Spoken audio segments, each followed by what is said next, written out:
buenas noches, amigos televidentes. Bienvenidos a un nuevo episodio de Focos y de su segmento Zoom, la empresa privada y el gobierno del presidente Bukele. Con un comportamiento diferente al que han tenido en la última década sus contrapartes de Nicaragua, Honduras y Guatemala, la empresa privada salvadoreña ha priorizado la defensa de la democracia, la institucionalidad y la libertad de prensa, y ahora la lucha contra la corrupción, llevándola muchas veces a tensionar sus relaciones con los dos gobiernos del FMLN. Para la Asociación Nacional de la Empresa Privada, ANEP, existe una relación directa entre el estado de la democracia, la institucionalidad y la libertad de prensa y la del emprendedurismo privado y el mercado. Si se deteriora uno, se deteriora el otro. Este no fue precisamente el comportamiento de ANEP en la larga noche de la dictadura militar salvadoreña, pero ahora sí lo es, fortaleciendo su contribución al país y su credibilidad nacional e internacional. Si el nuevo gobierno fortalece ambos aspectos, preveemos que tendrá una mejor relación con la empresa privada, pero también con la sociedad civil y los gobiernos democráticos del mundo. Para hablar de la relación de la empresa privada con el gobierno del presidente Bukele, conversamos esta noche con el vicepresidente de ANEP, Agustín Martínez. Bienvenido, Agustín. Gracias, Alberto. Siempre es un gusto conversar contigo y estar en este programa tan bien aceptado por los salvadoreños. Gracias, me alegra que estés aquí. Debo agregar que Agustín Martínez es presidente de la Cámara Agropecuaria y Agroindustrial y presidente de la Asociación de Avicultores del Salvador, AVES, pero también es presidente de la Federación Centroamericana de Avicultores. Agustín, como alguien que ya tiene muchos años de estar en las gremiales, en la relación con los gobiernos, en el análisis de políticas públicas, etcétera, bueno, tú tienes un criterio sobre cuál fue la relación de ANEP con los gobiernos de Funes y también de Sánchez Serén.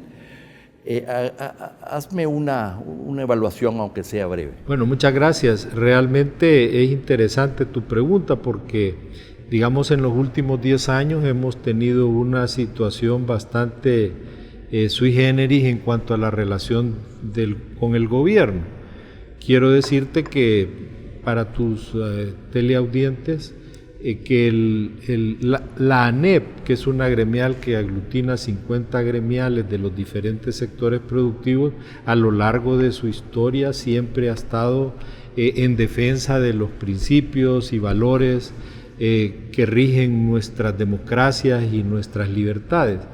Y con diferentes matices en el tiempo nos ha tocado tomar diferentes posiciones. En estos últimos 10 años, nosotros siempre hemos tratado, como es la lógica de los sectores privados en todos los países, es buscar acercamientos, ser constructivos con los diferentes tipos de gobiernos que se instalen, pero nosotros siempre bajo los lemas que rigen nuestros estatutos y principios. ¿Cómo fue la relación con Funes? Con Funes te podría decir que fue al principio bastante cordial, pero en el tiempo se fue deteriorando al grado que tuviste al final de su periodo que incluso nos excluyó de muchas de las instancias donde los sectores productivos tenían representación.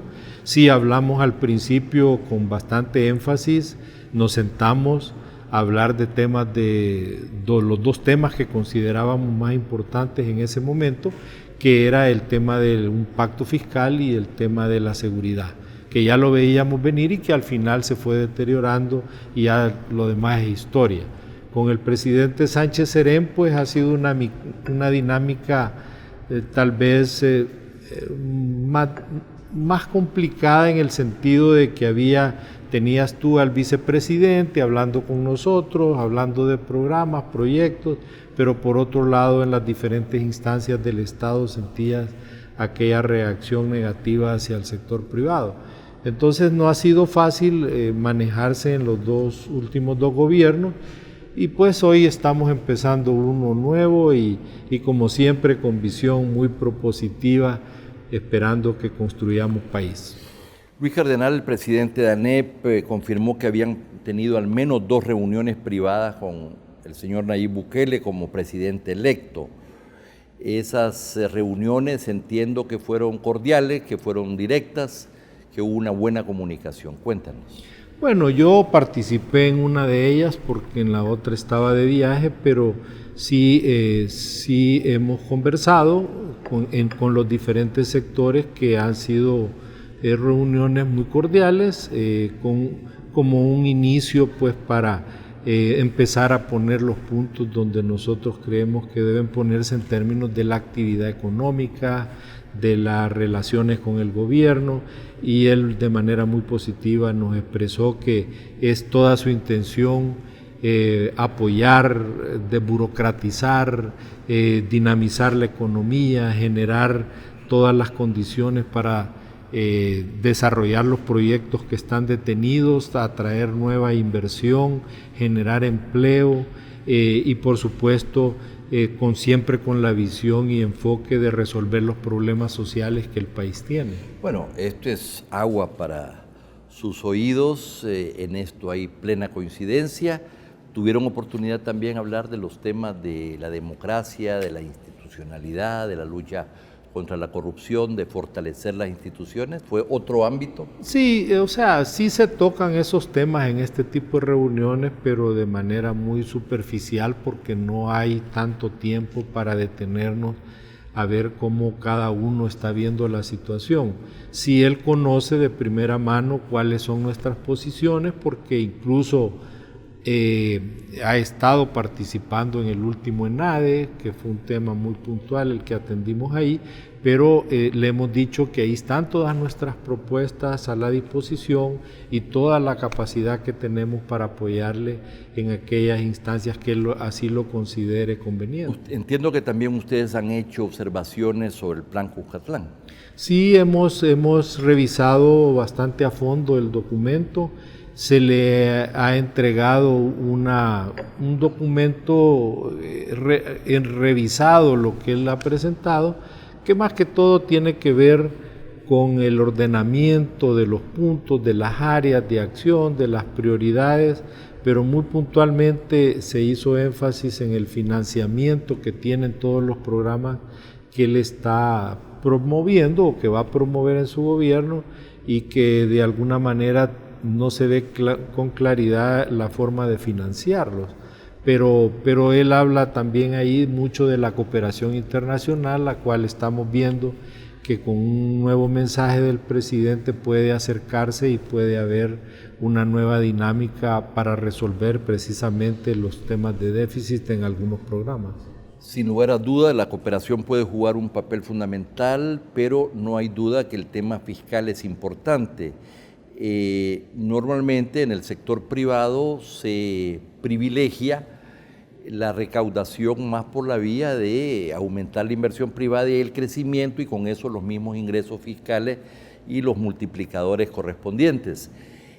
Mientras que hay otras concepciones que ponen el énfasis en más impuestos o en la introducción de nuevos impuestos. Se está hablando finalmente de que se debería de impulsar el impuesto predial, etcétera. ¿Fue esto objeto de una discusión? No entramos al detalle, como igual que en el tema que te mencionaba, no se puede profundizar ahí, esto requiere de mucho análisis, hay diferentes visiones en cuanto a las concepciones impositivas, pero desde nuestra perspectiva sí ya tenemos una carga bastante alta y por supuesto se requiere revisar otro montón de impuestos. En el gobierno anterior y en los últimos 2 gobiernos se nos incrementaron cerca de 22 impuestos en diferentes situaciones impositivas que hay que revisarlas, si eso está siendo efectivo o no está siendo efectivo. Lo que sí te podemos decir es que los gobiernos anteriores sí lograron recaudar más gracias a todos esos programas. Lo que pasa es que se gastó más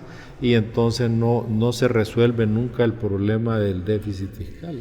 En los primeros 15 días de gobierno entiendo que no han habido reuniones con el presidente, pero sí con los diferentes funcionarios, ministros, presidentes de autónoma, etcétera. Sí, por lo que hemos visto, él ha estado atendiendo en primer lugar la agenda internacional y el nombramiento de los funcionarios.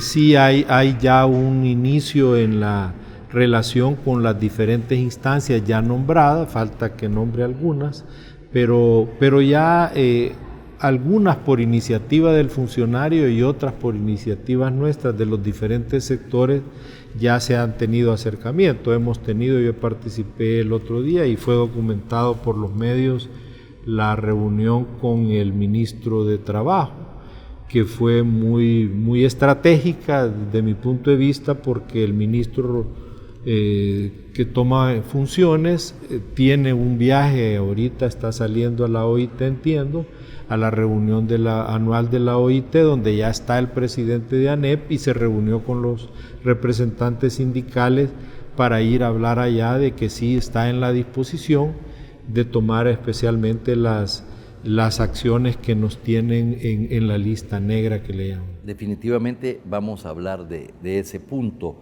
Hay un tema importante, Agustín, que es precisamente algo a lo cual tú hiciste referencia, que fue cuando el presidente Funes prácticamente sacó a ANEP de la representación en muchas de las autónomas, ¿verdad?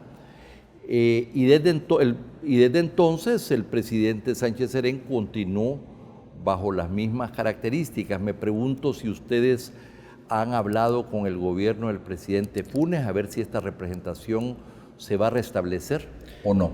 Mira, yo creo que es un tema de cómo ellos vean la representatividad del sector privado o sector productivo en las diferentes instancias. Nosotros no queremos estar ahí por estar ahí, queremos estar ahí por contribuir precisamente en los diferentes temas que de alguna manera ayudarán a resolver la problemática que en diferentes campos tenemos en el país. Sí lo hemos hablado muy superficialmente, pero requiere, como cada instancia o cada institución tiene su propia dinámica, llegarán los tiempos donde haya que nombrar funcionarios. Él, me imagino, va a nombrar con el cambio en muchas de las instancias sus representantes, pero estamos allí dispuestos. Pero hasta ahora no ha formado eso parte de la agenda. No ha formado parte de la agenda, nosotros no queremos forzar nada, es simplemente donde se vea la intención de que él encuentre gente y representaciones que puedan apoyar a su gobierno, así lo va a solicitar, y nosotros por supuesto vamos a gestionar en nuestra presencia en las diferentes instancias. Te lo pregunto porque me he enterado que ya están preparándose pues los nuevos representantes supuestamente del sector privado, pero que a veces no tiene toda la representatividad, ¿verdad?, que tiene ANEP. Vamos a ir a un corte comercial, no nos cambien.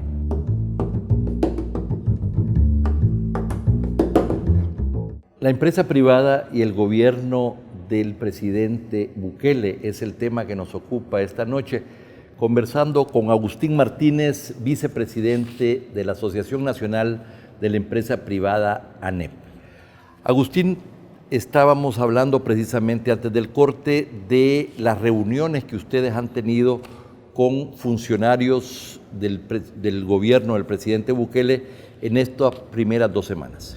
Sí, te comentaba, aparte de la reunión con el ministro de Trabajo, que fue lo más cordial que yo puedo decir, ya preparando la agenda para la reunión de OIT, también han habido en otras instancias. Por ejemplo, el día de ayer se reunió CIFACIL. CIFACIL es una instancia que hemos creado en el sector privado, 7 gremiales de diferentes actividades para apoyar y sugerir cambios en todo el tema de trámites, que empezó con revisión de los trámites aduanales, pero hoy la instancia cubre más áreas donde están los obstáculos para que la economía se dinamice hacia afuera, hacia adentro e internamente.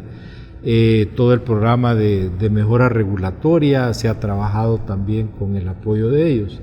Ayer tuvieron una reunión muy positiva, por lo que he oído, yo no pude participar, con el secretario de Comercio e Inversión, quien planteó también una condición muy positiva para trabajar coordinadamente, y él sugería que agarráramos los problemas por cada institución, que lo visualizáramos, lo desglosáramos así, y que él iba a atender por institución la problemática y de alguna manera a dinamizar esto para resolverlo. Eso es un cambio de actitud, es algo muy propositivo que estamos viendo.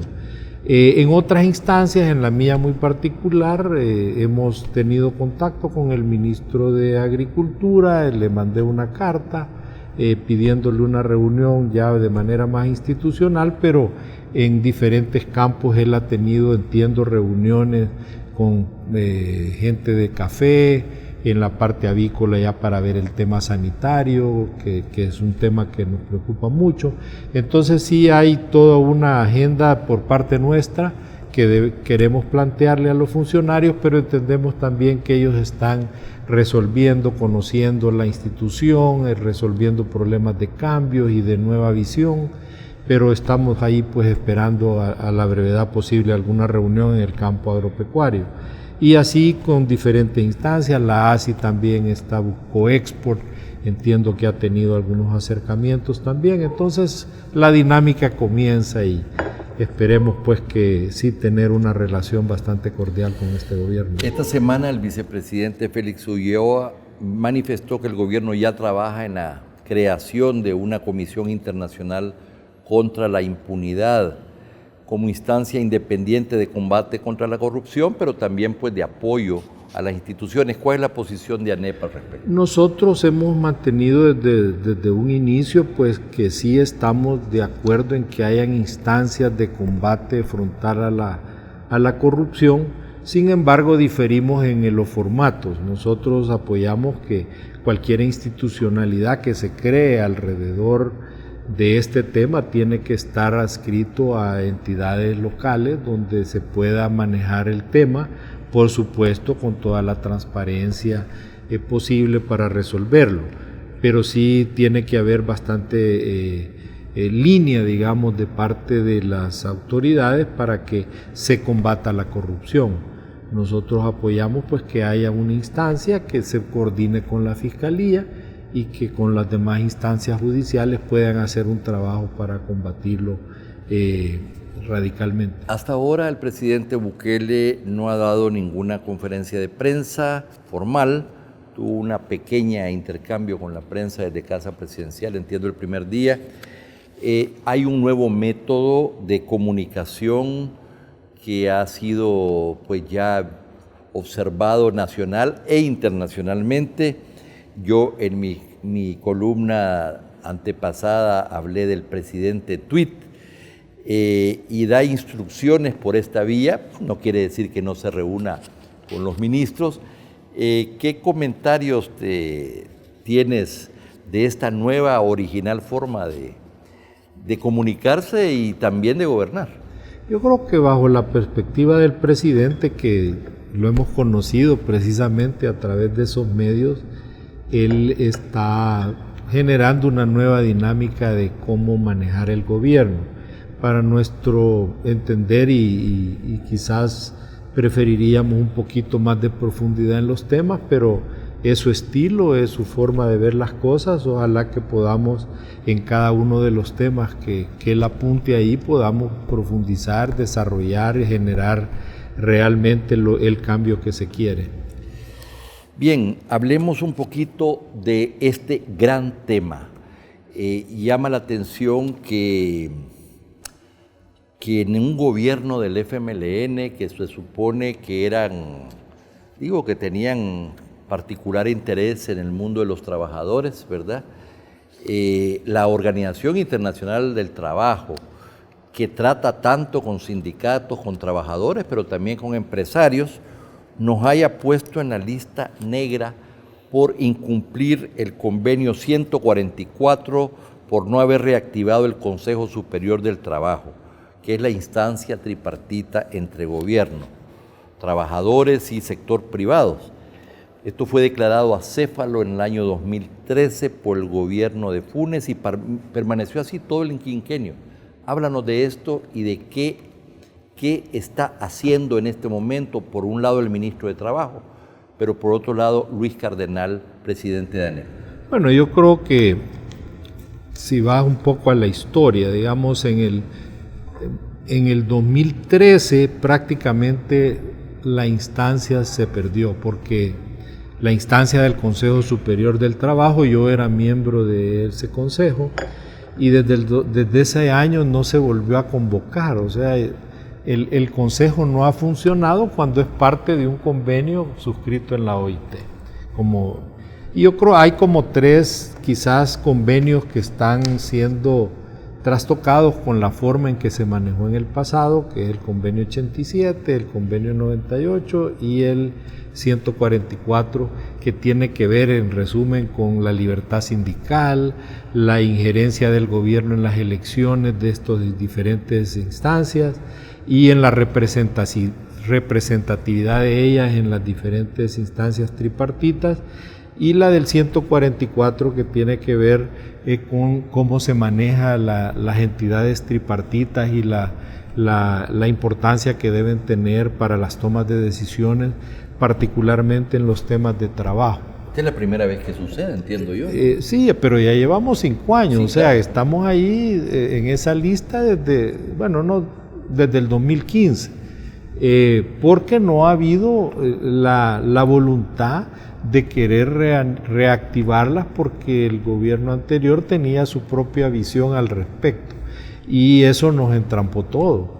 Realmente se dejaron de hacer muchas cosas de manera tripartita, porque son varias instituciones las que tienen esa condición. Te recuerdo, está no solo el Consejo Superior del Trabajo, pero también el Consejo Nacional del Salario Mínimo, está el INSAFORP, está el Instituto Salvadoreño del Seguro Social, está el Fondo Social para la Vivienda, que son instancias que tienen que ver únicamente con temas de trabajo, donde las representaciones deben de estar claras, bien dadas y con el respaldo suficiente para que les dé credibilidad de los trabajadores, de los empresarios o de los sectores productivos y del gobierno, siendo el administrador al final el gobierno. Pero sí nos ha gustado la posición del ministro de Trabajo, que les dijo a los trabajadores y nos dijo a nosotros que él va a ser árbitro, no con el ánimo de que estemos peleando, sino de que se concilien muchas veces las cosas que a veces se distancian por parte de... ¿Cuál es el mensaje que el ministro lleva a Ginebra?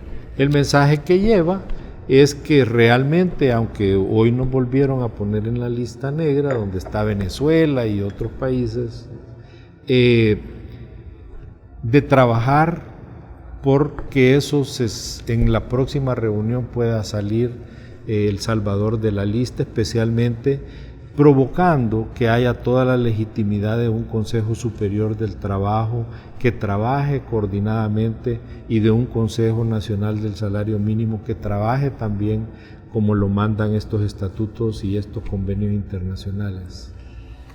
¿Y ustedes están en ese sentido más optimistas? Estamos bien optimistas, hemos abierto una nueva relación con el gobierno en el campo laboral, en cómo va a manejar las relaciones de los trabajadores y de los sectores productivos y de todo lo relacionado a lo laboral, muy positiva. Y yo creo en esa parte sí quisiera felicitar al ministro, porque de primera mano tomó acción y va a dejar un mensaje en la OIT donde ya se va a plantear que vamos a trabajar por resolver y que El Salvador no siga siendo nunca más parte de la lista esa en que nos pueden penalizar. Bien, el pasado 20 de mayo, México y la Comisión Económica para América Latina y el Caribe, CEPAL, presentaron un plan de desarrollo para precisamente impulsar inversiones y cooperación, no solamente en el sur de México, pero en el Triángulo Norte. Se habló hasta de montos que llegarían a 35,000 millones, algunos le llaman que esto sería el Plan Marshall, pero esta es la respuesta de Andrés Manuel López Obrador a la problemática de la migración. Hay coincidencias con el presidente, pero también creo yo con el sector privado, de decir, si se quiere resolver el problema de la migración, hay que atacar los orígenes de los problemas de inseguridad y de ausencia de oportunidades económicas en nuestros países. Y pareciera que esto puede llegar a cobrar un papel importante. El canciller de México, Marcelo Ebrard, aseguró este jueves que en el acuerdo que llegó con Estados Unidos se comprometió a invertir $7.800 millones en Centroamérica y México. Pero entiendo, Agustín, que todavía el sector privado, que está llamado a jugar un rol importante, el sector privado tanto de México como el Triángulo Norte, no han tenido reuniones sobre esto. No, yo creo que esto está... Recuerda que estamos con un nuevo gobierno que está tomando la posición. Guatemala creo que está un poco complicado con su elección. Yo creo que esto abre una nueva oportunidad. Ahorita no se ha dado ese acercamiento, tal vez a una instancia oficial sí, pero como esto tiene que ver con la dinámica de los gobiernos, también hay que verlo en ese contexto. Digamos, El Salvador tiene una oportunidad. Si eso va a ser así, si va a venir toda esa cantidad de plata para ayudarnos a resolver nuestros problemas, El Salvador tiene la oportunidad de tomar el liderazgo de esto, porque Guatemala está complicado, Honduras está complicada, Nicaragua está complicada, Costa Rica en la parte social y de los empleados públicos se le está complicando bastante. Entonces creo que el nuevo gobierno, que está teniendo una muy buena relación con los Estados Unidos y con México, puede tomar de alguna manera el liderazgo para dinamizar esto. Yo coincido contigo, creo que hay una interesante oportunidad que se está abriendo. Finalmente, esta semana comenzó con la inauguración del 6º hangar de Aeromán. Ahí estamos viendo un ejemplo concreto de inversión, de trabajo decente, muy bien remunerado, 3.000 técnicos o 3.500 técnicos y profesionales con perspectivas de mayor crecimiento. El presidente Bukele asistió y dio un discurso muy optimista, diciendo, esta es una muestra de lo que puede ser El Salvador, necesitamos empresas como estas que quieren invertir, esta es la muestra que El Salvador es el mejor lugar donde pueden invertir, y si hay problemas, han habido problemas de aduana, eso se va a resolver pronto. Es decir, es un mensaje al país y al mundo de venga la inversión para El Salvador, estamos listos. Me parece que ese discurso marca también un cambio muy importante respecto al gobierno anterior, y además acompañado de medidas concretas. Es una guerra declarada al tortuguismo reumático, como le llamo yo, en las instancias estatales. ¿Cómo fue recibido por el mismo sector privado este mensaje del presidente? No, mira, es que eso es lo que queremos oír, o sea, y que se ejecute lo que se dice en los discursos. Yo creo que fue muy positivo y aprovecho la oportunidad para felicitar a Roberto Crita, a Aeromán, a Ricardo Sagrera, que esta semana recibió también el premio ASI, porque son empresarios que están demostrando a dónde puede llegar El Salvador si tiene la visión, tiene los apoyos de las diferentes instancias para que se destrabe todo lo que nos detiene. Y has hablado de dos empresarios precisamente globalizados, por decirlo así, es decir, que compiten en mercados globales, internacionales, y que eso tiene beneficios muy importantes para El Salvador. Sí, yo creo que eso es importante apuntarlo. Si tú te vas a la historia de esas empresas que hace 80 o más años empezaron igual, o sea, eran empresas pequeñas que tuvieron la visión, las familias fueron poniéndole su novedad cuando vinieron las nuevas generaciones, y hoy tiene esas empresas de orden global.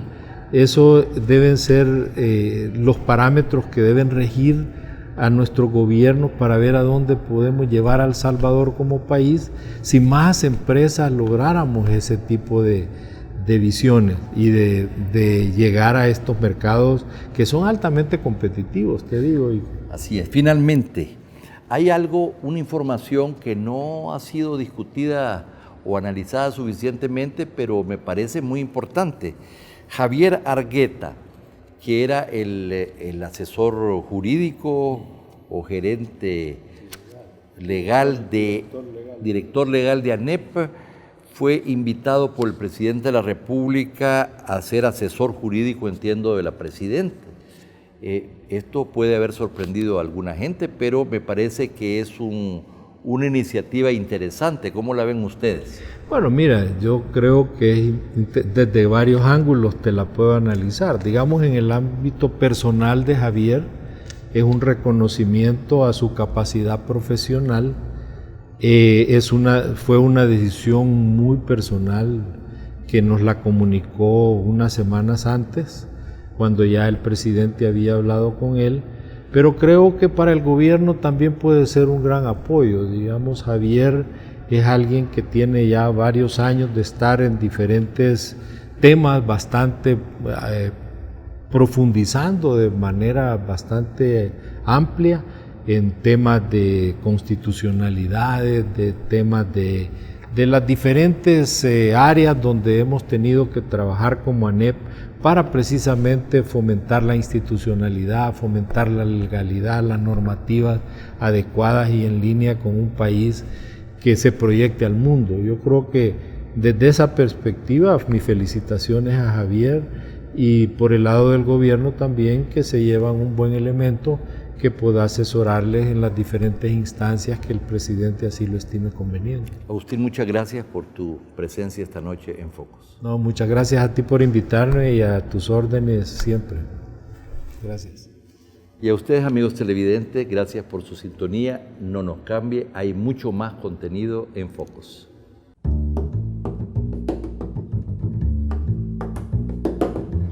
A solo 3 días de tomar posesión, el ejecutivo del presidente Nayib Bukele comunicó a más de 600 empleados de la presidencia que abandonaran sus cargos porque sus plazas de trabajo habían sido cesadas, como consecuencia de la eliminación de las secretarías de Inclusión Social, Técnica y de Planificación, Transparencia y Anticorrupción, Gobernabilidad y Vulnerabilidad.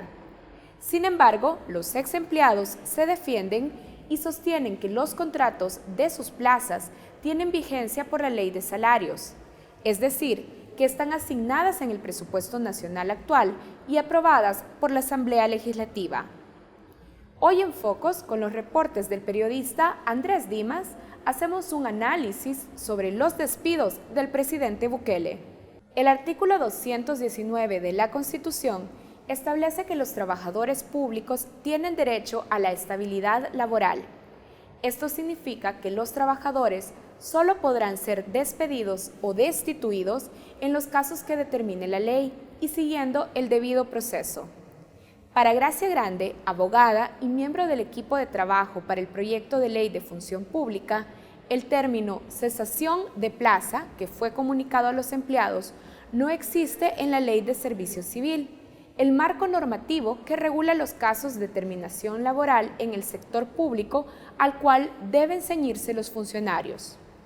Tanto el Código de Trabajo o la Ley de Servicio Civil, en ninguna se habla de ese término cesar, explica Grande. De hecho, para los puestos de trabajo bajo régimen de salarios, la ley solo contempla 2 casos, el despido o destitución y la supresión de la plaza. El primero solo puede ocurrir si el empleado público ha cometido faltas graves y se debe seguir una metodología específica donde se realiza una audiencia en la que participa una comisión de servicio civil. De lo contrario, el despido es nulo. Este procedimiento, estipulado por ley, no ha ocurrido en el caso de los despidos ordenados por el presidente Bukele. El Ejecutivo ha utilizado el mecanismo de supresión de plaza para despedir de sus cargos a los más de 600 empleados de presidencia. El pasado jueves envió a la Asamblea Legislativa un proyecto de decreto que modifica la Ley de Salarios y ordena suprimir las plazas que los trabajadores asignados a la Casa de Gobierno tenían.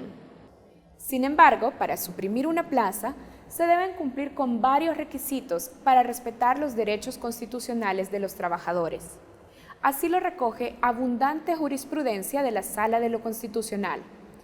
Por ejemplo, en el Amparo 558-2015, los magistrados plantean que para eliminar una plaza, primero debe establecerse un estudio técnico que demuestre que la plaza ya no es necesaria y que no existe una posibilidad de reubicación o traslado. Este estudio no ha sido planteado ni justificado en el proyecto de decreto enviado por Bukele a los diputados. En la misma sentencia de amparo, la Sala advierte que no es legal convertir el mecanismo de supresión de plazas en un sistema anómalo o encubierto de remoción y sustitución de personas arbitrariamente. Grandes sostiene que cumplir con lo dictado por la Sala será difícil para el Ejecutivo. Han despedido a motoristas, a ordenanzas, a técnicos diversos. ¿Cómo vas a demostrar que no necesitas estas funciones dentro de la presidencia?, plantea. La abogada finaliza que, por tanto, los despidos de presidencia son ilegales porque no cumplen con los procedimientos establecidos y van contra la normativa de protección de los derechos de los trabajadores.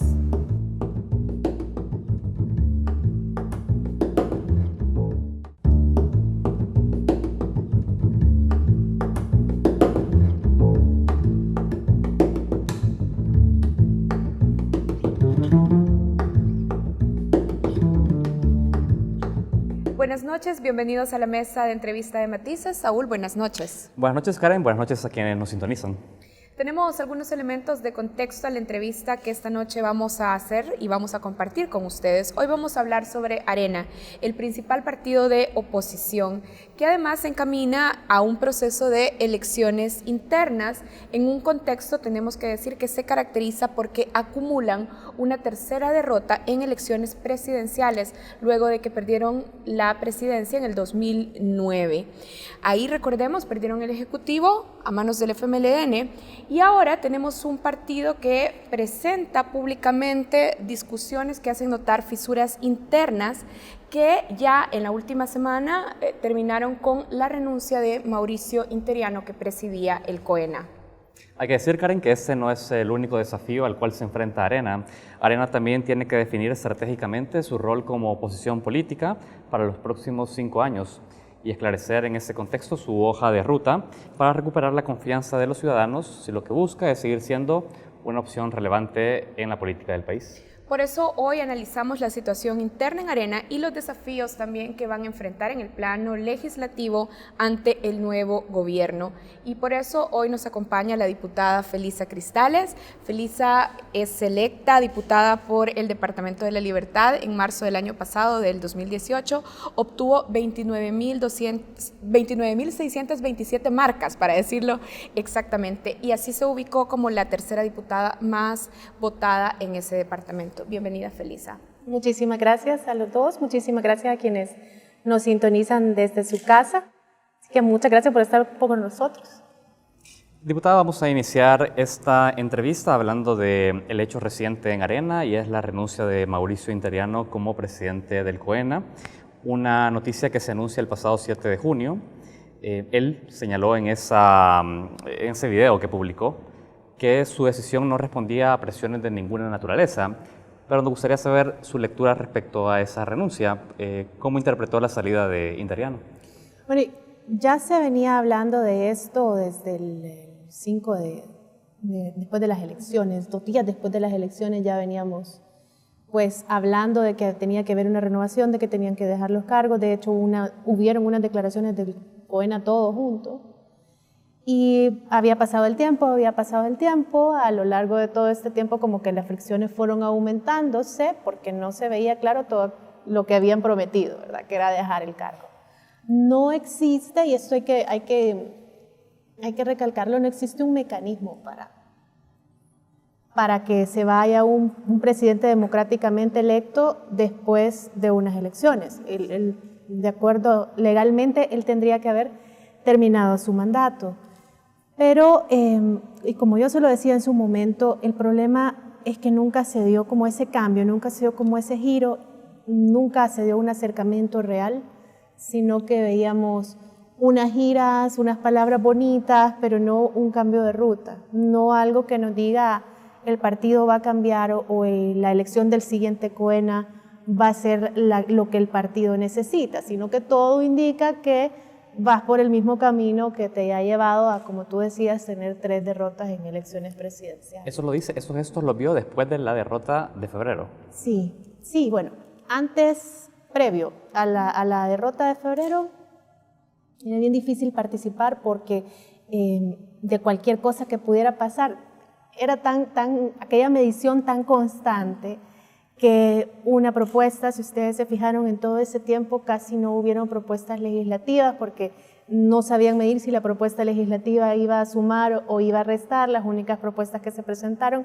fueron aquel conjunto de propuestas que presentó en el marco de la campaña, en el marco de la campaña, el candidato Carlos Calleja, acompañado de hecho de las bancadas legislativas de la Alianza. Exacto, así fue, y era la única propuesta que podía haber, conjunto de propuestas. Los demás, tu iniciativa de ley, pues tenía que esperar mientras la campaña pasara. O sea, es decir, en tiempo de campaña, Arena simplemente hacía un cálculo político en función de lo que podía significarle más o menos votos. Así es. Bueno, como corresponde en un contexto electoral. En campaña, sí. Pero no veíamos ningún tipo de actividad legislativa, es lo que tú dices. O sea, estaba apagada la actividad dentro del Congreso. Totalmente. Lo único que podía hacer era acompañar las iniciativas que el candidato fuera a presentar, que bueno, eran medidas de acuerdo a lo que le fuera a generar más réditos. Ahora, diputada, a ver, usted decía algo. Luego de la derrota electoral en febrero, no veíamos ningunas señales, ningunas evidencias contundentes de que iba a ocurrir un cambio de rumbo. Y usted pronunció esto en varias ocasiones públicamente, de hecho también otros diputados lo hicieron, fueron llamados directamente por el COENA y por la Comisión Política porque mostraron respaldo al entonces presidente electo Nayib Bukele. Ahora que renunció Mauricio Interiano, decía que la institucionalidad no iba a cambiar si hay grupos de poder internos, y aquí lo citamos casi literalmente, que generan luchas e intrigas con el único objetivo de lograr su proyecto de poder. Para ustedes que se habían pronunciado por este cambio de rumbo dentro del partido, ¿interpretan estas palabras de Mauricio Interiano como directamente dirigidas a ustedes? No. Bueno, en mi caso, no te puedo hablar por los demás, pero en mi caso tiene más que ver con la fractura que se dio durante la campaña interna. Durante la campaña interna para presidente de El Salvador, para buscar el candidato. Y ambos lados. Ambos lados, para que todos estemos en la misma sintonía, estamos hablando de Javier Simán y la candidatura de Carlos Calleja. Exacto. Ambos lados tienen la misma percepción el uno del otro. Este está haciendo no sé qué para desestabilizarme y el otro está haciendo algo para destabilizar al otro y así. El problema es que eso no es únicamente de las personas, sino que eso baja hacia toda la base. Es decir, si en algún momento quedase electo una persona que se identifica con uno de los dos grupos, allá en la sede de Ciudad Arce, el que quede va a dejar fuera a los del otro grupo. Si la persona es visiblemente identificada con uno de ¿Esa división es general en toda la estructura del partido? Es general en toda la estructura del partido. No es algo ni siquiera provocada, ni siquiera, creo yo, inducida por las dos personas de las que estamos hablando. Y tomando como referencia tus críticas hacia Interiano y el actual COENA, eso nos haría pensar que tú estás desde el ala de Simán. Fíjate que Javier fue un gran amigo y un gran apoyo para mí. Eso definitivamente siempre lo ha sido. Una gran referencia y una gran persona. Pero soy de la opinión que esa fractura no va a sanarse, va a ser peor. Se va a acentuar si alguien que está marcado con un lado, con el otro. Pero tú no te ubicas en ningún lado ahora mismo. No trato de no ubicarme en ningún lado. ¿Por qué? Porque eso solo acentúa diferencias que al final no se van a acabar, pues. Ahora, me gustaría entender algo que usted decía, diputada. Decía, bueno, esta fisura que dejó la campaña interna se expresa en toda la estructura del partido, en las bases, en el territorio. ¿Cómo se expresa también esa fisura detrás, por ejemplo, de los grupos que financian, que han sido grandes financistas del poder en Arena? ¿Cómo se expresan? ¿Cómo están esas divisiones? Bueno, a detalle o una información que tú puedas considerar verdadera no te la puedo dar en ese nivel. ¿Qué tanto puede ser? ¿Qué tanto son rumores?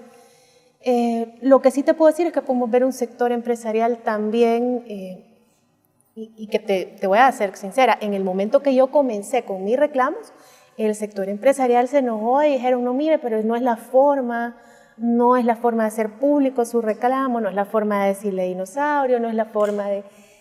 Y meses después vemos al sector empresarial diciendo, ya nos cansamos, no nos vamos a callar más y no confiamos en cómo se está llevando todo el proceso, todo el camino hacia la elección interna, que era lo mismo que yo venía planteando. Si todo sigue como va, vamos a seguir teniendo las elecciones que hemos tenido, escondiendo cosas, manipulando cosas, porque no te está dando una señal clara. Quizá hace falta explicar cómo es que se da la elección interna. Hay un padrón que es manejado por la dirección de afiliación que está en el COENA. Se entregan las papeletas, entonces las personas de los municipios afilian. Entonces, si tú vas donde un alcalde le dices, afilie gente, tráigame a sus afiliados, luego póngame la sede, luego vigíleme las votaciones, luego cuénteme los votos. Y por cierto, usted tiene que llevar candidatos también. ¿Quién crees que va a quedar? ¿Quién coordina? ¿Coordina el COENA con el alcalde? Con el director departamental o el alcalde o las autoridades del municipio. Lógicamente hay personas que son jueces y parte en todo el proceso. ¿Insinúas entonces que el COENA no debería de tener el manejo de ese padrón? Y del padrón, fíjate que el padrón tiene el control del COENA, pero el proceso completo no es el COENA, es la CEN. Y la CEN, digamos que hace un papel activo, bastante transparente dentro de lo que cabe, pero el problema es que es la autoridad, digamos, el departamental puesto por el COENA el que controla todo el proceso, desde quién está en el padrón hasta el conteo último de los votos. Es decir, a pesar de que la CEN pueda manejar el proceso electoral, lo que tú dices es que quienes al final terminan ejecutando son personas que le den fidelidad al COENA. Es correcto, todo el proceso. Quisiéramos que nos expliques un tuit. El 8 de junio, luego de la renuncia de Interiano, tú escribiste, ¿y los demás miembros del COENA no van a cumplir el compromiso de renunciar?, preguntaste. ¿O lo de Mauricio Interiano es solo show y al final vamos a seguir con el padrón amañado? ¿Es esto? Bueno, es que todos dijeron que iban a renunciar después de las elecciones. Todos salieron juntos diciendo que iban a renunciar. Dejar que solo Mauricio renuncie es un cambio cosmético, no es un cambio real. Va a seguir...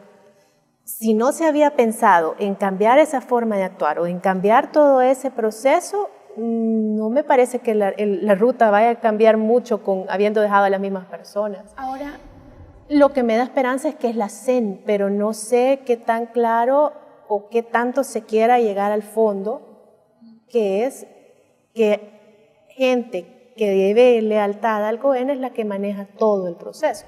De hecho, hecho, qué tanto se quiera llegar a eso. Eso quería preguntar, porque si renuncia el resto de miembros del COENA, eso da la impresión entonces que tampoco la dejaría satisfecha a usted para dejar de decir que hay un simple espectáculo o show detrás de las renuncias. Por lo menos si así fuera, tendríamos que entrar en un proceso de elegir a los suplentes de ellos. De alguna manera entraríamos en una discusión y se vería la intención de hacer algo distinto, pero no es el caso. Para que nos quede claro, lo que vería como un símbolo evidente de renovación en Arena, entonces no solo que se renueve el COENA, esto, hagamos un proceso nuevo que verdaderamente demuestre que no queremos tener ningún tipo de control. Voy a quitar mis manos de ahí y voy a manejar todo de forma que el proceso sea transparente. Es imposible. Es como que si tú me digas a mí, tú vas a ser candidata y tú vas a empadronar a la gente, vas a contar los votos y me vas a dar los resultados. Para tener claro, tú lo que solicitas es que haya toda una reestructuración y limpieza del poder territorial que maneja el día de la elección interna. O que todo realmente cambie a la CEN, que realmente sea la CEN quien maneje, ahora, que sea separado. Que la directora de afiliaciones, por ejemplo, en este caso es Claudia de Ávila, pero que el director de afiliaciones no esté en el COENA. Y el tema de las afiliaciones es bastante delicado. Claro. Fíjate, en mi elección, cuando tú vas a ser candidato a ti, te dan, porque yo era diputada suplente, te dan una cantidad de afiliaciones para que tú afilies a tu familia, luego si vas a ser candidato te dan otra cantidad. Bases, habían bases, grupos de líderes, por ejemplo, que manejábamos Juan Valiente y yo, y los afiliamos. ¿Cómo es posible que si esa gente pudo votar por mí, después no pudiera votar por la presidencia del COENA? ¿Cómo es posible que si en su momento estaban afiliados y tenían hasta su taquito, después no pudieron? Eso lo comprobaron en la elección interna donde Carlos Calleja resulta ser candidato presidencial.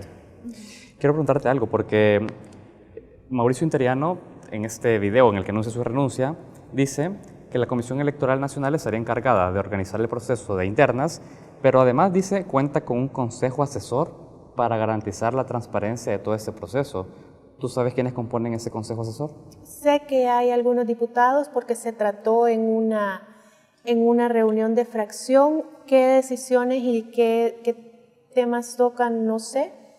Me parece que también hay el expresidente Cristiani también está dentro de la comisión, por lo que ellos estuvieron. ¿No hay una claridad de ese consejo? No hay una claridad. No hay una claridad, sobre todo ten en cuenta que a mí a veces me invitan y a veces no. Hablaremos de eso cuando regresemos de la pausa. Vamos a hacer una pausa, como lo decía Saúl, y vamos a regresar hablando con la diputada Felisa Cristales, diputada de Arena por el Departamento de la Libertad. Ya regresamos.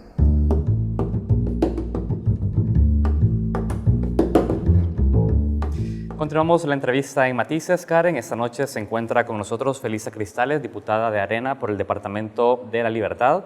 Estamos analizando junto a ella el proceso interno en ese partido político. Recordemos que Arena se encamina a un proceso de elecciones internas y el pasado 7 de junio, Mauricio Interiano, presidente del COENA, anuncia su renuncia del partido.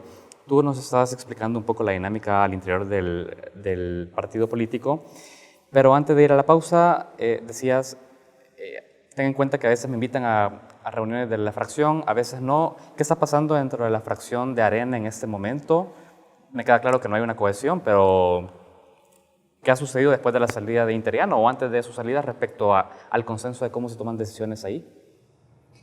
Bueno, te puedo poner un ejemplo, tal vez la ley de reconciliación, por ejemplo.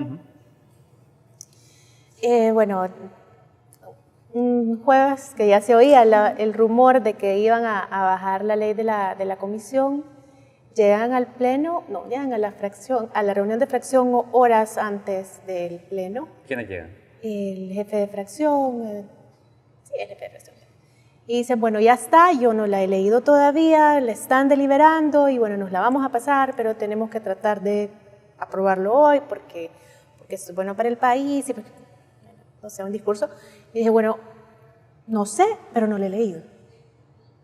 Y como que yo voy a aprobar algo que no he leído, que no ha leído él, que no han leído los demás, que la persona que me está diciendo no la ha leído. Julio Fabián era el diputado representante, de hecho, de Arena en la subcomisión política. De acuerdo, pero estaban todavía reunidos. Ajá.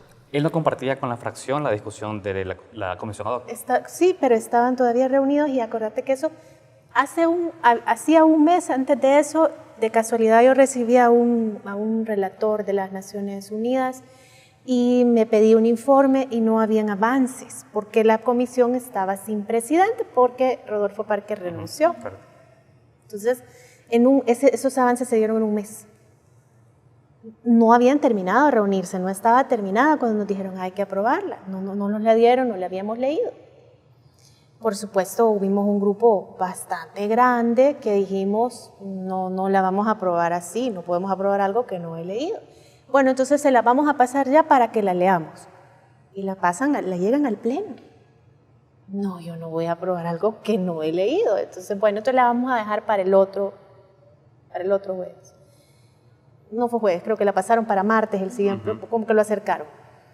Lo acercaron porque, acuérdate que necesitas un día para procesar y necesitas un tiempito para que el presidente lo sancione. Entonces, era como la premura de que fuera Sánchez Serén quien recibiera ese proyecto.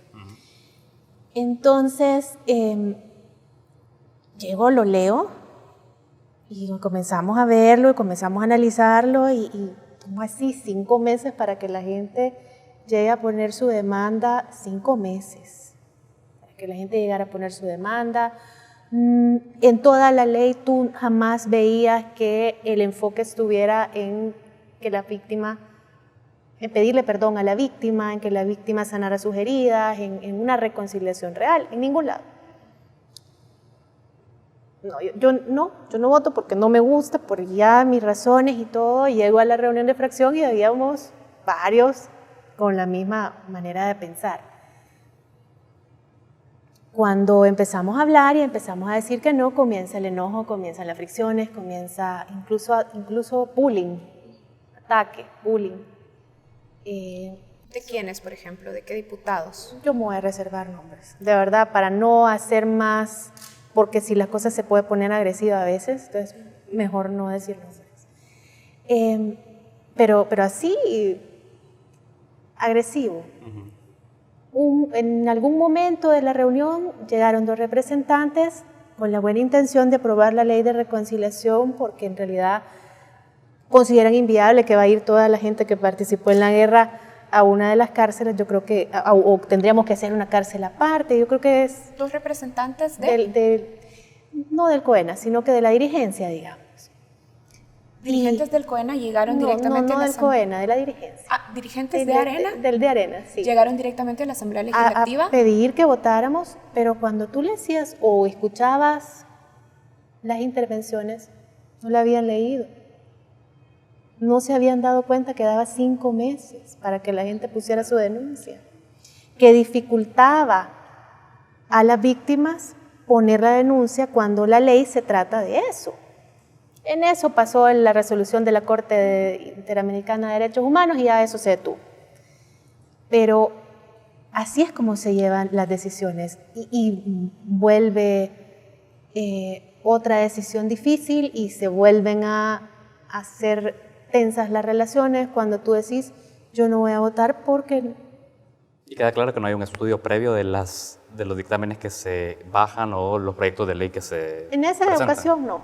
Ahora, en esa ocasión creo que por la premura quizás. Diputada, ¿cómo explica usted esta manera de actuar no solo de la fracción, sino también del partido? ¿Cómo lo interpreta? Estamos ante un partido, por ejemplo, que manda incluso a dirigentes a tratar de negociar y de acelerar el proceso. Hay varias cosas, hay varios detalles.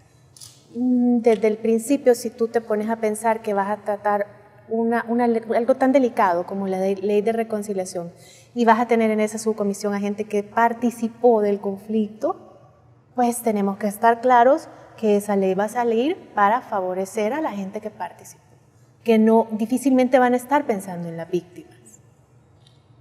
Desde ahí tú ya puedes ver que pues no va a ser algo en favor de derechos humanos, sino que va a ser algo en favor de protección, no de la víctima, sino del victimario. Pero hablemos de la actitud del partido, por ejemplo. ¿Está intentando defender, por ejemplo, a sectores militares vinculados al partido? De alguna manera me imagino que sí, lo cual no tiene ninguna lógica porque el partido, si bien sí fue fundado por un militar, pero estaba de baja porque había un ala de la milicia que también era de izquierda. No tiene por qué vincularse directamente, que era lo que nosotros más argumentábamos. ¿Por qué tenemos que votar a la carrera? O sea, ¿por qué tiene que haber algo escondido?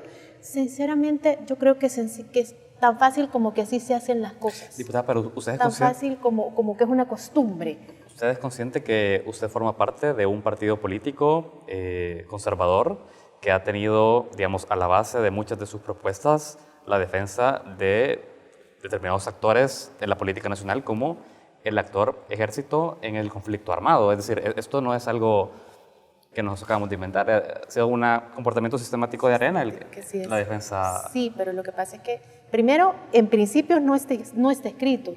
Lo que está escrito en principios ideológicos de Arena, lo que de acuerdo a la ley de partidos políticos te obliga a cumplir son los principios que están escritos. Y eso no está escrito. No está escrito que yo tengo que defender a ningún tipo de grupo. Listo. Nos llama la atención algo. Usted fue diputada suplente de Juan Valiente, quien finalmente tomó la decisión de renunciar al partido porque no vio ninguna intención de cambios. Suenan muchas de sus críticas a lo que Juan Valiente dijo en este mismo set de televisión en un par de ocasiones. ¿Usted por qué no ha renunciado a Arena? ¿Por qué Yo se sí, mantiene ahí? y yo creo que al igual que Juan nos pasaba lo mismo. Sí creo en los principios que están escritos. Tenemos problemas con las personas que lo integran porque se han dado una serie de malas prácticas, que así se venía haciendo la política. Pero si en este momento no cambia, va a morir. Ahora, hablando de malas prácticas, usted esta semana también celebraba en Twitter la decisión del presidente electo Bukele de destituir de sus cargos como funcionarios públicos a familiares de exfuncionarios del FMLN. En esta misma mesa, Juan Valiente criticó eso, que habían personas dentro de la fracción de Arena que tenían contratadas amigos, a familiares, a líderes territoriales. ¿Qué ha hecho usted como miembro del partido, como diputada también, para denunciar y contrarrestar estas prácticas? Es bien limitado lo que uno puede hacer, pese a que el presupuesto de un diputado es asignado al diputado. Pero como a nosotros, toda la fracción de Arena nos descuentan una parte, yo tengo control de cierta parte de lo que se hace con mi presupuesto, pero no de todo. Yo me enteré por Juan, porque Juan pidió a la División de Información de Transparencia el listado de empleados de la Asamblea. Y ahí sale, por ejemplo, el actual presidente del COE. Y Juan lo decía en su momento. Recibiendo un salario de la fracción, del grupo parlamentario. Sí. ¿Cómo es posible que miembros del COENA están todavía en la planilla de empleados? Es una gran duda. ¿Qué va a pasar ahora que es el presidente? ¿Sigue ahí o se retira? Cosa, le digo, un control efectivo no se puede tener. ¿Ese dinero un control que les contable. descuentan, a dónde va? A la fracción. Es que lo entrega a la fracción, lo maneja la fracción. ¿Y qué pasa después con ese dinero? Lo que a mí me da miedo es que me puedan decir que hay plazas fantasmas y yo no lo sepa. Ya. Incluso yo llegué a investigar si en cada contrato aparece el nombre para la persona que trabaja, o si hay gente que trabaja para mí, yo no sé. Son temas de que no existe mucha transparencia. Lo que me dijeron en Recursos Humanos es que no, esas personas están para la fracción de Arena. Aún siendo usted consciente de estas irregularidades, yo le preguntaba por qué no ha renunciado al partido. Su respuesta ha sido porque creo en los principios que están ahí escritos, pero que si no cambia desaparecerá. ¿Usted está dispuesta a llegar hasta el final, hasta el momento en el que Arena pueda desaparecer para salir del partido, o va a salir antes? Yo estoy dispuesta a dar la batalla hasta el final. A dar la pelea, sí. Yo que creo que lo hablamos en algún momento con Juan Valiente y sí. Ahora, hemos visto en sus gestos, en sus declaraciones vía Twitter, de hecho, apoyo a Nayib Bukele, también lo ha hecho cuando apoyó un proyecto de ley, una propuesta que él hacía cuando todavía era presidente electo. Vemos que algunas de sus declaraciones tienden más a plegarse a las propuestas del presidente Bukele. ¿Cómo concibe el rol de oposición con respecto a Bukele? Mire, en algún momento cuando las cosas no van bien hay que decirlo definitivamente o no votar. Por ejemplo, pasó esta votación de asueto para el día de la toma de posesión. Bueno, me pareció absurdo, no voté. Pero las cosas buenas no solamente hay que aplaudirlas, sino que hay que apoyarlas. Yo creo que esa madurez, ese giro de una cultura de guerra en la que todos tenemos que estar enfrentados y en la que estamos tratando de hacer quedar mal al otro, de hecho, creo que eso persiste. El esperar a ver cuándo el otro se va a equivocar para salir, yo creo que eso hace que uno lo odie más. Pero usted ya tiene que uno como político lo rechace más la gente. ¿Usted de alguna manera ya ha formado algún criterio de estas semanas en las que la gestión Bukele está al frente del país y alguna crítica, me imagino, tendrá o no? Lo cierto es que no la hemos visto publicada, solo hemos visto buenos espaldarazos al presidente, incluso con el tema del equipo para la policía y la Fuerza Armada, pero no hemos visto una crítica suya. Bueno, ¿Hay crítica? Sí hay. ¿Cuál? Me parece que está bien el tema de renovar la política, sí, pero sí creo que en el gabinete, las primeras mujeres que vimos, y que todas eran mujeres y que los currículos eran muy buenos, que la gente era muy capaz, pero ya no supimos más, ya no supimos qué pasó. No me da certeza, que creo que es algo que todos estamos sintiendo, de qué pasa con ese equipo. No es una... ¿Cómo? No me da certeza la totalidad del equipo. Confianza. Confianza, no me da confianza, no en el tema de que hay gente que llega a robar, no, yo creo que la gente llega, todos cuando llegamos a política llegamos a hacer lo mejor que podemos. Definitivamente uno cuando va empezando llega a tratar de hacer lo mejor por su trabajo. Pero me preocupa, por ejemplo, también te voy a poner un ejemplo para esto, tenemos una serie de proyectos en la Comisión Financiera que ya venían, o sea, que ya estaban en análisis del gobierno pasado. Los funcionarios ahora son nuevos y no tengo una certeza, no tengo la confianza, no tengo un parámetro para decir va a seguir caminando bien, vamos a ir por la ruta correcta. No hay alguien que te diga vamos a hacer, de hecho los hemos llamado y así ha sucedido con otras comisiones y el comentario es no se sabe el rumbo, es temprano. Pero Felisa, Hay que ser un poco benevolente, es temprano, pero preocupa. Pero no la vemos expresando esta preocupación para que sus simpatizantes, como personas que se identifican desde la oposición, porque forman parte de Arena, digan, ahí está una diputada siendo los ojos críticos a la gestión. Eso no lo hemos visto, al menos en su tweet. Entonces, nos hace pensar si de alguna manera usted teme que al tener una confrontación directa con Bukele, usted pueda tener algún tipo de repercusión de pérdida de apoyo electoral. ¿Usted teme eso? No, yo creo que sí, la crítica es válida y si sobre todo has demostrado que lo bueno lo apoyas y que si hay algo que esté irregular lo decís, yo creo que la gente no tiene por qué, es decir, desconfiar o por qué atacar. Lo que sí es cierto es que ha pasado tanto tiempo que se ha tratado de estarse criticando y que incluso se criticaban el uno al otro, pero cuando se tenían que unir, se unían. Que esa confianza de poder criticar hay que ganarla. O sea, hay que decir, yo lo bueno lo he apoyado, pero esto no está bien. Pero llegar a querer sacar solo lo malo o incluso raja política, si las instituciones o si las personas no están teniendo la suficiente información, sobre todo que me imagino que esas relaciones quedaron bien fracturadas, que ya vimos que hasta se quemó información, hay que apoyar. Y yo lo decía en la comisión, hay que mandarle los expedientes, que vean de lo que se trata y que manden una información. No se trata aquí de llegar a sacar raja de los nuevos que van llegando porque son nuevos, el nuevo de la clase. No.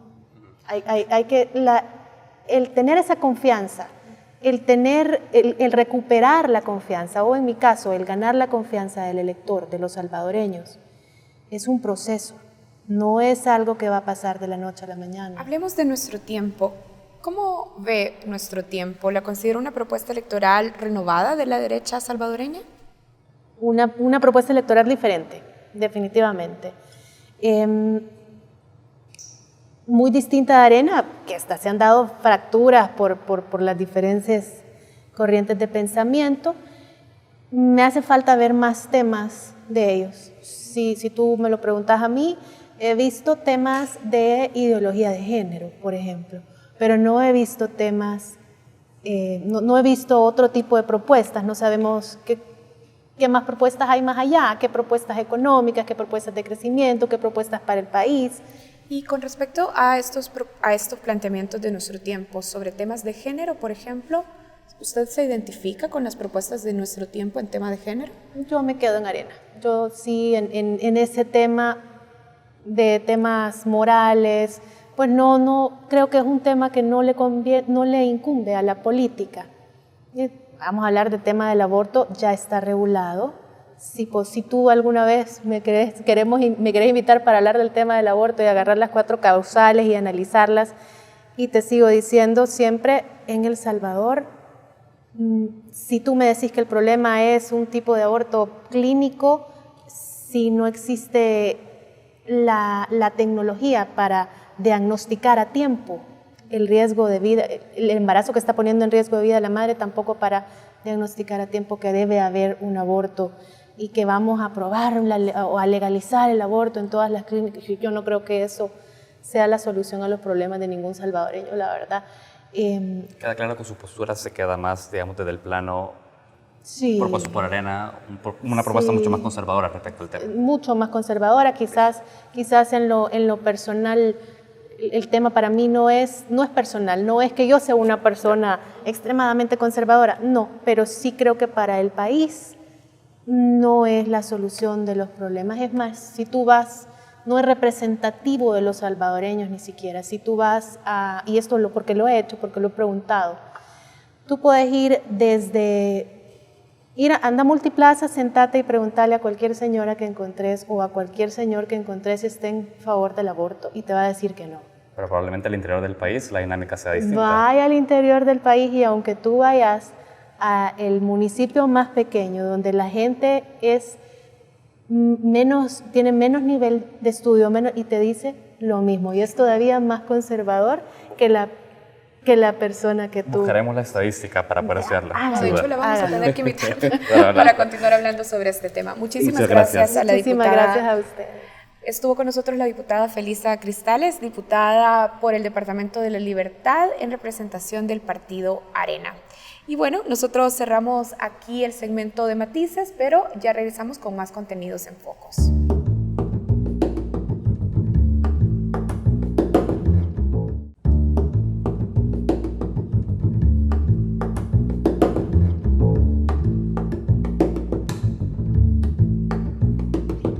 Bienvenidos a Reflejos, el segmento internacional de Focos TV.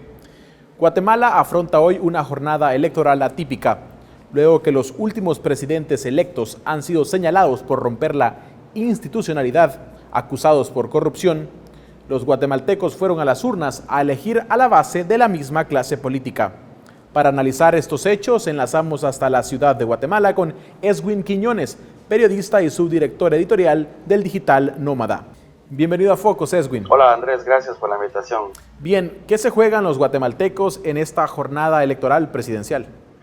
Bueno, para situarnos un poco de lo que está ocurriendo en Guatemala, hay que hacer una pequeña retrospectiva del 2015, que fue un año en donde el país estuvo muy en la mirada mundial sobre el tema de la lucha anticorrupción, los grandes casos de corrupción y la caída de gobiernos, un gobierno en particular, señalado de casos en donde hubo uso inadecuado o enriquecimiento con fondos públicos. Del 2015 para acá hubo intentos por transformar el sistema electoral o modificar la ley electoral para tratar de hacer una limpieza de lo que fue llamado la vieja política. Del 2015 y el gobierno que salió favorecido por ese antivoto contra la vieja política, que es el gobierno de Jimmy Morales, que es el saliente, se configuró una especie de recuperación de parte de las élites políticas, económicas, empresariales del país, y se evitó de cierta manera un cambio sustancial en la manera de hacer política, y se está reflejando actualmente. Más de 70 diputados que aspiran a la reelección, una candidata que tiene proceso en su contra y que este momento tiene su última oportunidad de o gobierna o se enfrenta a un proceso penal, y 5 candidatos que se beneficiaron de una salida boicoteada de 2 personas que tenían una fuerte percepción de voto. Una de ellas era Telma Aldana. Este gobierno tuvo un debilitamiento institucional, provocó un debilitamiento institucional en su empeño por debilitar el trabajo de CICIG. Las próximas autoridades, independientemente de quién sean las que ahorita se enfrenten en el balotaje, tienen ese desafío mayúsculo de recuperar, además de la confianza del guatemalteco, recuperar la institucionalidad que se vio dañada, afectada por esta forma de hacer gobierno. Hay un futuro un poco complejo, lleno de incertidumbre, con la misma incertidumbre con la que llegamos a este proceso de elecciones. Las mismas mediciones electorales o de intención de voto nos dijeron hasta este momento que había un alto porcentaje de voto indeciso o de una proyección de un abstencionismo que podría afectar o de cierta manera beneficiar a los candidatos que en este momento se pueden enfrentar a una segunda vuelta electoral.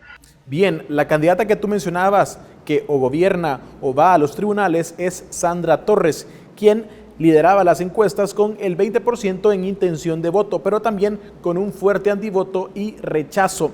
¿Cómo analizar este fenómeno para una segunda vuelta? Sandra Torres lidera un partido de ella que ya gobernó con el gobierno de Álvaro Colón. A ella se le consideraba ser el poder detrás del poder, y aunque ella, algunos ministros incluso lo han dicho en off the record, de que ella era la que comandaba las reuniones, las decisiones, etcétera. Ella era la encargada de un proyecto estrella del gobierno de Álvaro Colón, que es el programa de cohesión social, que es el que se heredó del gobierno de Lula, el gobierno sudamericanos, en donde se otorgaban ayudas a la población para incentivar la educación, remesas familiares, etcétera, etcétera. La gente la recuerda a ella por eso. Desde esa administración, el partido es actualmente el que mayor estructura tiene en todo el país. Ella es la que, si se hace una lectura entre líneas de todas las mediciones que han existido hasta este momento, es la que el voto rural la respalda a ella, y es la que de cierta manera ha mantenido ese 20-25%, que ese ha sido un techo, nunca subió de ese porcentaje, y es quien de cierta manera va a poder mantenerla en la contienda, o la que la va a mantener en la contienda. Pero también ha generado cierto rechazo, además de que el gobierno de la UNE tuvo una investigación, todo el Consejo de Ministros fue capturado, incluyendo al presidente Álvaro Colón, en un caso de corrupción que a ella no la tocó, porque ella, no siendo funcionaria, no firmaba decretos, etcétera.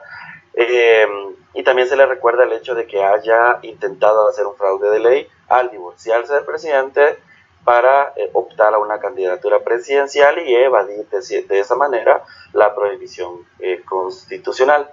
Ese es el escenario que se enfrenta a ella, un tope de preferencia electoral sostenido por el área rural y por toda esa estructura de un partido que en este momento es el más sólido, y que también en las áreas urbanas, sobre todo en la capital, tiene un alto rechazo. Nos enfrentamos hacia una segunda vuelta en la que, independientemente de cómo esté terminándose ahorita el conteo de votos, se enfrente a 2 o 3 escenarios que pueden ser desfavorables para ella, o que los aliados que ha tenido en el partido de la UNE en el Congreso vean una amenaza, independientemente de las figuras, por ejemplo, Telma Cabrera, un Edmond Mulet o alguien que pueda generarle cierto temor en una segunda vuelta, logre aliados, partidos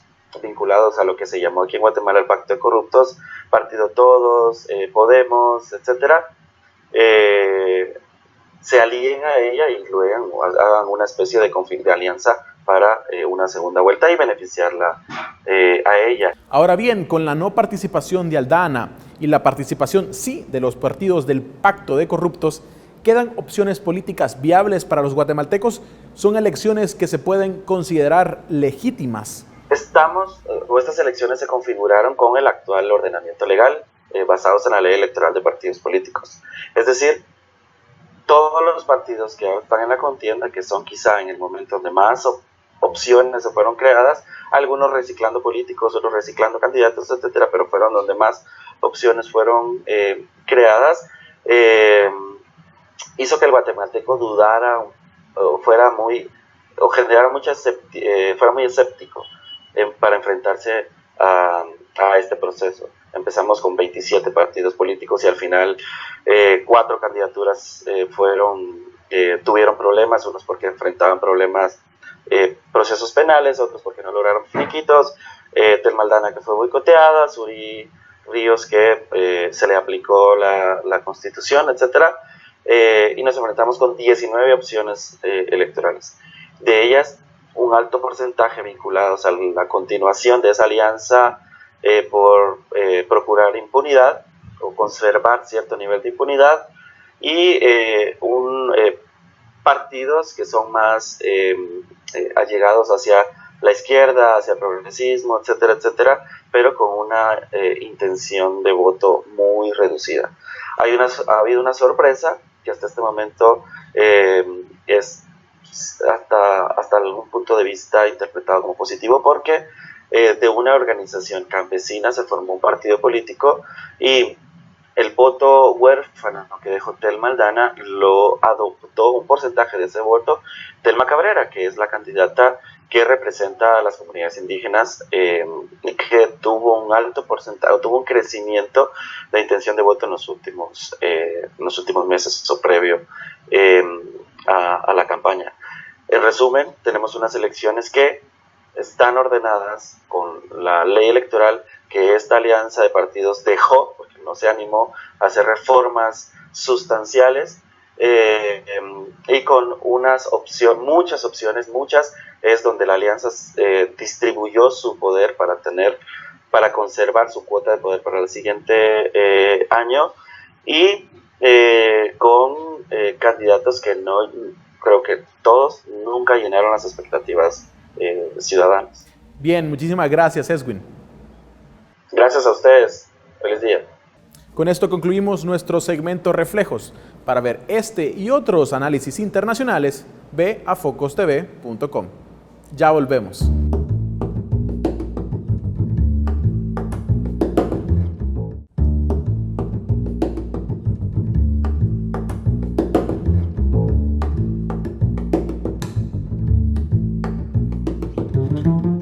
Hoy, el Centro Cultural de España en El Salvador nos invita a conocer su mediateca, que cuenta con más de 8.000 ejemplares de libros, revistas, catálogos, enciclopedias, películas, música y recursos en Internet que sirven para acercar, fomentar y difundir la cultura española y salvadoreña.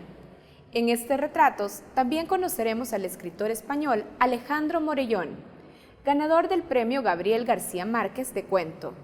Morellón visitó Centroamérica para impartir talleres y generar espacios de encuentro entre narradores.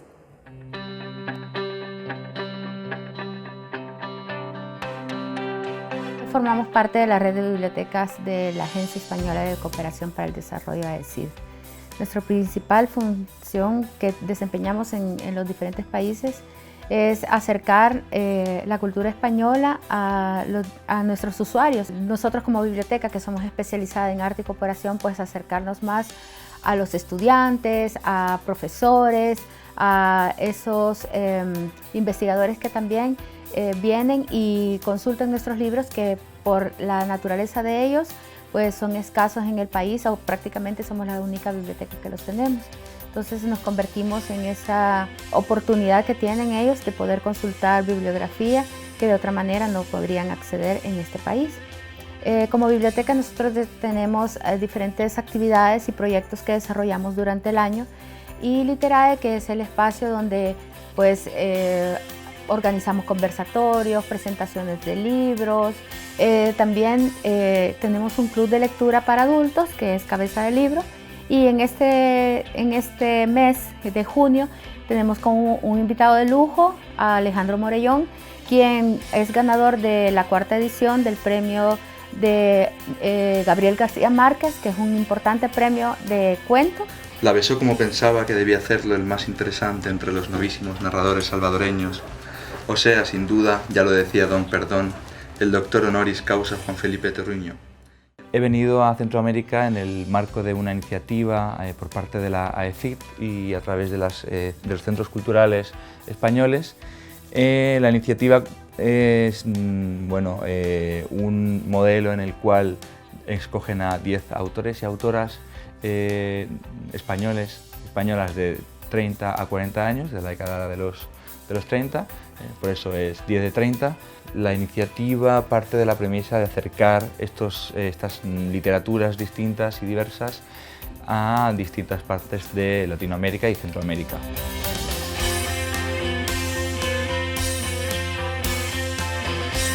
Él está dando un taller durante esta semana en el Centro Cultural y pues aprovechamos la oportunidad de que nuestros usuarios pudieran conversar con él y de su libro El estado natural de las cosas. Para mi sorpresa han venido muchísimos apuntados, muchísimos alumnos. Ha habido gran participación, tenían muchas ganas de leerse entre ellos y de escribir relatos en la propia clase, ¿no? A través de unos ejercicios de narrativa.